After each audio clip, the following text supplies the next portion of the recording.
Letitia and Tenoch, how are you both doing today? Good. Good, thank you. I have absolutely no shame in saying this. The silent opening credits, I was crying like You. almost immediately. It was so powerful, just the minimalist approach to it. Can I ask you both, for you each individually, what was your first day on set like for you both? Definitely the vibe of the first day was it was like a somber mood. It was like you knew you were about to go on a big journey to complete the film, and you knew that it needed resilience and for you to take your time, but it's also that there's a missing piece. You felt that missing piece in the room, and you felt a little bit odd, really. You're just like, this is odd. And it was obviously because our brother's not here, but we just kept remembering him each day, and just carrying him with us in every scene that we do. I know that's definitely for me. So that was my first days on set. How about you? Yeah, for me was intimidating, but at the same time, I felt really welcome.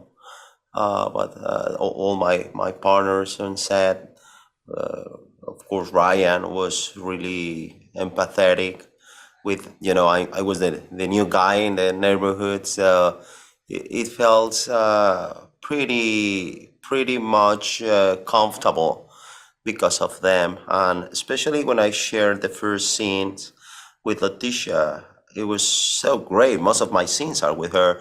So, and English is not my first language. So of course, I was nervous, but she was just looking at me, and, it was like kind of bubble. And it's easier to move inside this bubble.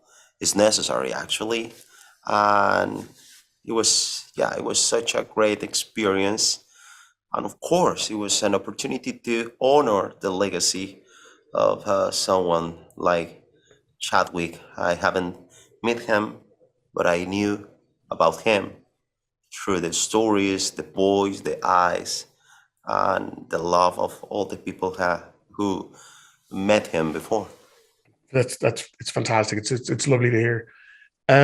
Your two characters in this have some very interesting, very intellectual conversations.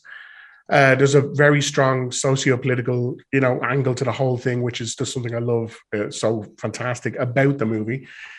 But the parallel that I was drawing just within the comic book world was there was almost one of you was the Professor X and one of you is the Magneto, in that you both want the same goal, but one wants to do it peacefully and one wants to do it violently. And Mm. I was like, oh, that's so interesting that the parallels keep popping up all over the place. But when it came to directing and writing, what did Ryan mention any particular, be it real world or specific comic book characters who you're like, this is who we want to kind of touchstone on when it comes to the face to face between you both? Ooh, that's hard to answer. Dang. It's hard because if you know your stuff, you know that these characters, they touch base in the comic books, and their reasonings are very aligned to the movie. So if you're smart, you know, that's all I can say. You gotta be smart. Yeah, for me, it's yeah. I mean, they share the same wood. They share the same, even they are they have the grief. This big grief, but they solve the problems in different ways. Namor, he is around 500 years old. So, of course, his experience and his point of view about the world and humanity, I mean, he's disappointed from humanity. So that's why he decided to take this way, to do the things yeah, he took his path. And yeah, both of them have to decide how to solve the problems and how to deal with the threats, and each one choose different ways. But the end is beautiful because these are different parts of a same dilemma, right? Absolutely. I feel I could talk to you both about this for hours, but unfortunately, time has caught up. Thank you so much for your time today.